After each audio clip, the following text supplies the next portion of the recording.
Previously on The Life of Hollywood.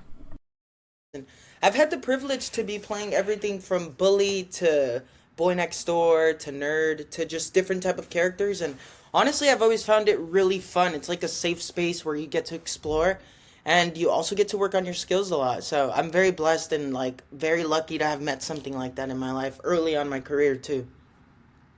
And what was your favorite episode you shot with Darman? Oh, that's a good question.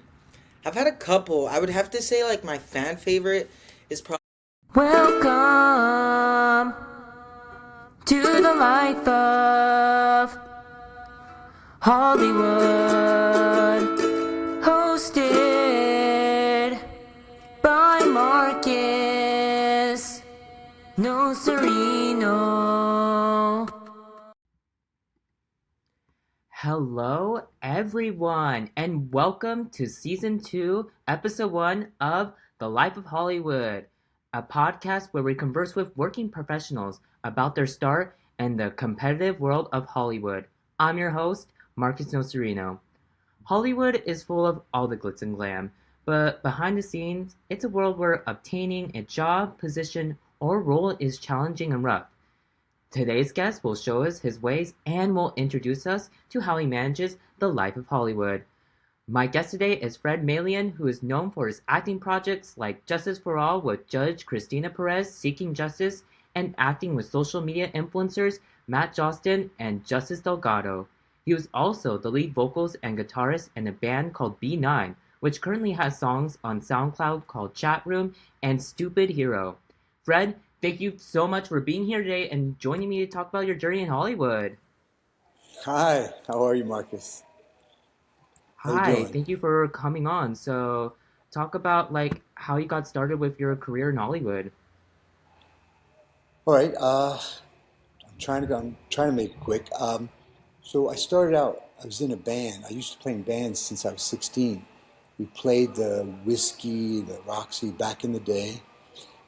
Uh, mm, so we did a lot of shows. We toured. We did everything. We had a good time.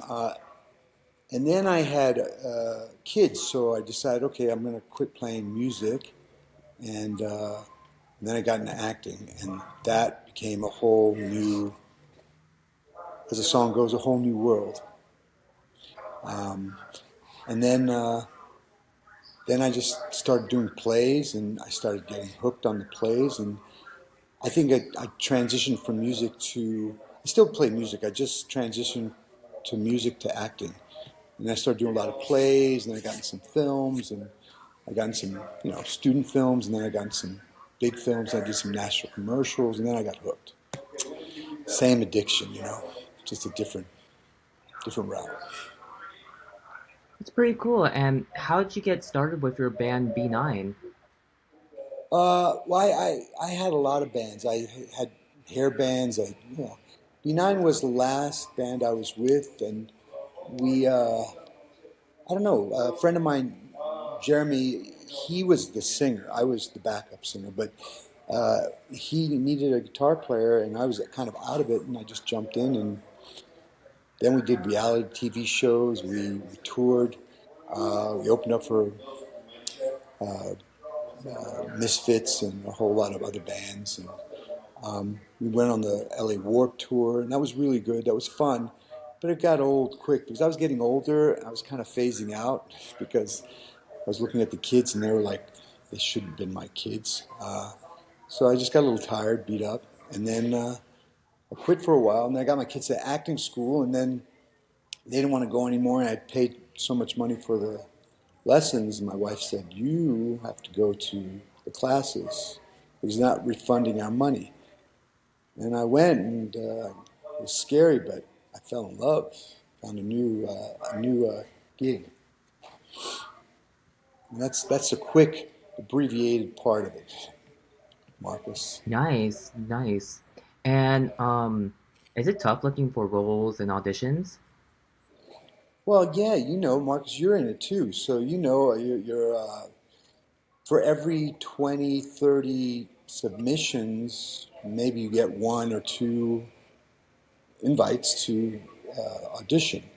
And as an actor, you gotta, even if you got an agent, the agent expects you to go out there and hustle your own gigs too. So um, it's not an easy gig, but if you love something, I think it's easier to get into it. And if you hate it, you're not going to be doing this long. That's a fact. That's really good advice. So And did I answer your question?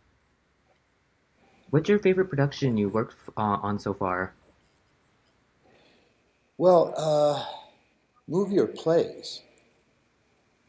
Anything. Which one you talking? Um, Like any I've done some big budget films. I did Ford versus Ferrari. I was a Ferrari mechanic. That was crazy because there was big stars on it, big studio, very elaborate. What was great about it, I think, it gave me a sense of what it is to be on a real set. You know, I urge all actors to get even do background on these type of things, so when you get on a big set, you don't freak out because it kind of it's overwhelming.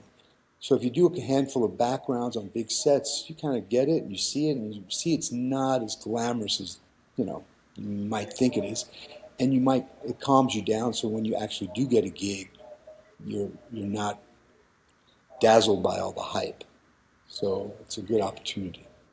Yeah, but Ford versus Ferrari. I did a bunch of but I've done a lot of stuff, but I don't post. I'm not a real big poster because some of it I'm ashamed of, but some of it is really good stuff. But I don't post all my stuff. I love doing it, and if I get an opportunity to do it, that sounds bad, but sometimes I do some not so great gigs just so I can get out there and act. Yeah. and is there like an actor or actress that inspired you to get started? Um, there's a lot of actors, but I think I kind of grew up with the older actors, Gene Hackman, Burt Lancaster, Kirk Douglas. My dad used to make me watch all these old black and whites. I didn't know the movie names, but I watched all these great actors. And I just used to mimic them. But I never had a desire to be an actor. I just thought it was fun. I always had friends that were actors that would take me out and I'd go watch them do their thing. But my gig was a musician. And then it's funny.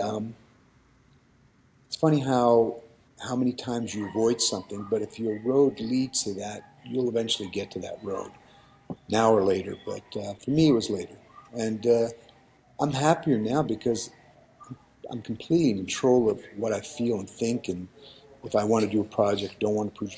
When I was younger, I would jump on as a musician. I would jump on anything just to get into something, but that didn't. That's not the best way to do things. But now that I'm older, I really know how to choose. So it's for my pleasure first. Anything else is And you work a lot with like social media influencers, Matt Jostin and Justice Delgado. Like, tell me how you got involved in the videos with them. Oh, it's funny. Once I started working with Matthew, and Matthew was, I think, 17 or 18 years old when I first worked with him. Uh, and I was playing a liquor store owner. And uh, then Matthew really and Justice really started progressing, and they have a big following now. And once I started working with them, I started getting a lot of other social media people having me come do stuff with them. So I'm on a lot of different social media stuff, and some of it's really good, some of it's really bad. So yeah, I don't know. That stuff's kind of sketchy. Yeah, some people really making some great stuff and funny stuff, and some have just you kind of regret doing it after you do it. So just be careful what you're doing. That's my advice. And do you have a favorite video you worked on with them? Oh, there's a handful of. We did some mobster stuff that was really good. Um, I played God in one of them. The best thing about working with social media people like Matthew and Justice is you can do anything. You could be anyone. You're skin color or your height or your age means nothing. They will, you have to play a lot of characters, which is great for an actor. Um, but again, be careful. Some of it's not so healthy for your career. But other than that, it's very good. It's fun. And before I ask you more questions, I want to give a shout out to Jason Manoz. For the first person to comment on my last Instagram video, you're going to get a shout out on my show. And then, so Fred, what would you do if you weren't like acting or making music? I don't know. I think I'm kind of a creative person. I have to do something. I don't know. What would I do? Maybe be behind the scenes. Run a camera, you know. My brother is a sound guy for film, so he does a lot of sound for big movies, small movies, independent movies. So maybe I'd be behind the scenes. Who knows? Um, but I think I'd be creative some way. I see. And then also, you're an acting coach at the same time. Was getting involved in coaching at the Santa Clarita School of Performing Arts, was that by like going to classes and having your kids starting in acting at first? Yeah, well, I started the kids there, and because they didn't want to do it anymore, I started taking over. And then how I got started, that's kind of how I started acting. And then when I quit going there, years later, the COVID happened, and some of the teachers didn't want to come back. And I'm friendly with Mike, the owner, so he asked me if I could help out with a couple classes, and then I got stuck doing classes. Um,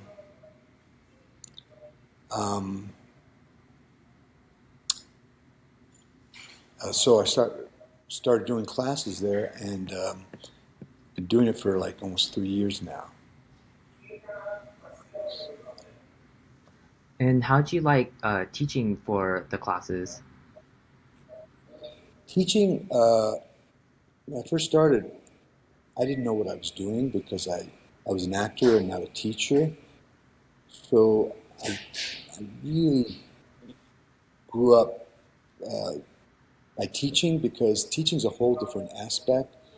It's not like studying acting, it's because you're working with people. The trick is you have to allow people to express. And in the beginning, I was like, oh no, why don't you try it this way, this way? Because art is very subjective. It doesn't mean what you think is good or what they think is good, or whatever someone does is the trick is just allowing yourself to leave yourself alone. That's the biggest thing that I learned from teaching. Watching other actors, getting in their head, and I knew it because I did it all.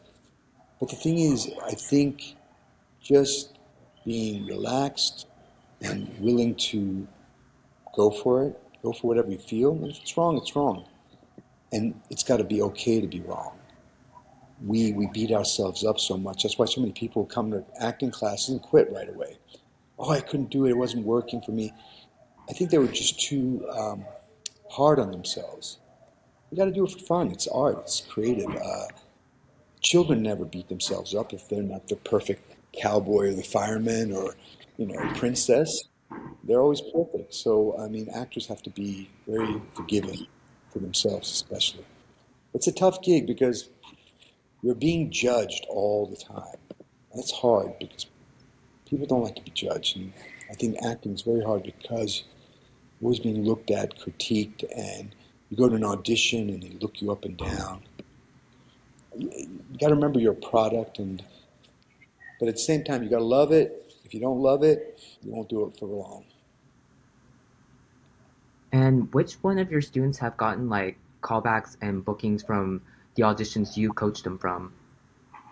Okay, a lot of my younger students have been booking from the ages from 10 to 15. I've got some that are doing major voiceover. Um, some of the adults have done some good stuff, not major stuff yet, but they're getting commercials and stuff. Um, but the problem is the rotation of students is always, it's always, people don't stick around long. Either it's money or they're moving or something's happening. But some of them are still pursuing it on their own, which is good. But I always thought training, I didn't really love acting school, but for an actor, there's nowhere else to train. There's no gym, there's nothing. You can't do it in an audition, you can't do it on set. You have to go to class, have other actors and work and feel things out, or you have to work. And that's the only place you can do it. Again, not every acting coach is going to give you the right information. You have to figure out what works for you, but you have to go out and have to perform. You have to. The other thing is doing a play, but that's very time consuming. You do 3 months of rehearsal and 2 months and a half of shows. That's 4 or 5 months of your life. You got to really be committed. And there's not a lot of money, if any, in theater too. So, but you learn the craft really fast in theater. So I did a lot of theater, and I think I learned so much. Everything I read in books was great, made no sense until I actually implemented on stage. And I realized what worked for me, what didn't. I got rid of what didn't work, and I established my technique, or whatever you want to call that, for performing. And is there one role that you auditioned for that you were close to getting but didn't get? And which role was that?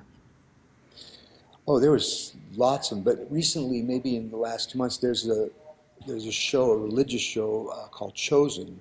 About, I think it's about Jesus, and I was playing a centurion soldier.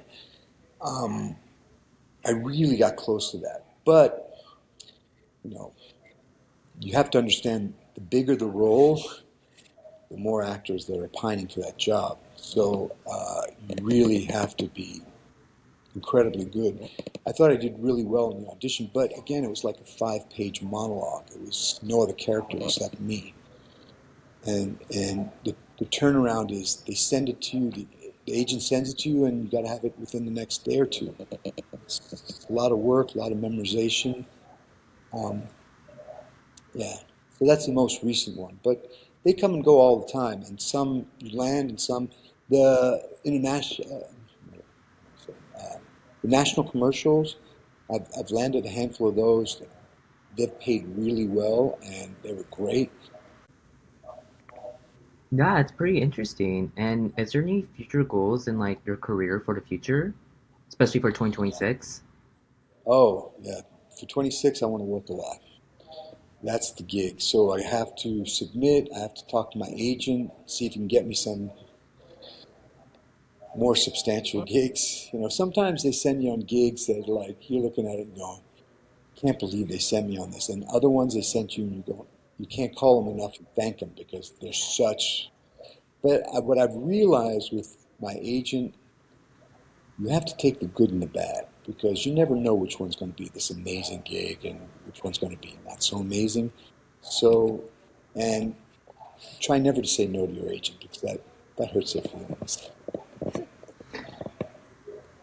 And is there any advice for anybody that's gonna watch this later in the future for anyone that wants to break into acting, music, or like teaching? Okay, so this is my personal experience. If you do something, either acting, music, or anything, you got to love it first, and you got to do it for you. That way, you can do it forever.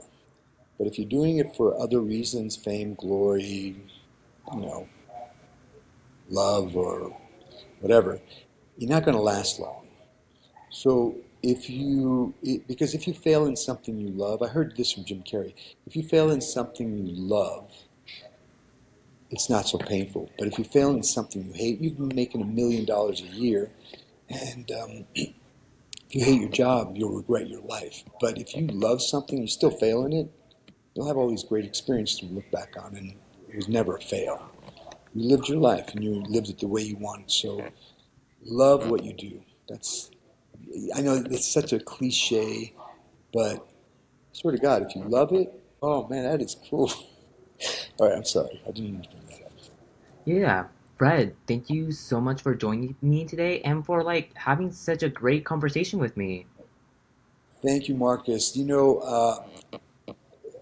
always leery about these things, but I know you, and you're such a talented guy, and you're so much fun to be around. I said, how bad could it be? But it was really fun talking to you too. I mean, I enjoy talking to you about this kind of stuff too. Thank you for Yeah, having of me. course. I wish you all the best and success on your journey. Listen to B9's music on Spotify and watch Fred Mayelian on his appearance on Matt and Justice's comedy videos. Follow Fred and I on all our social media accounts linked below too. Thank you to my producer, Frolian, and I'll see everybody next time. Thanks. See you later on the life of Hollywood.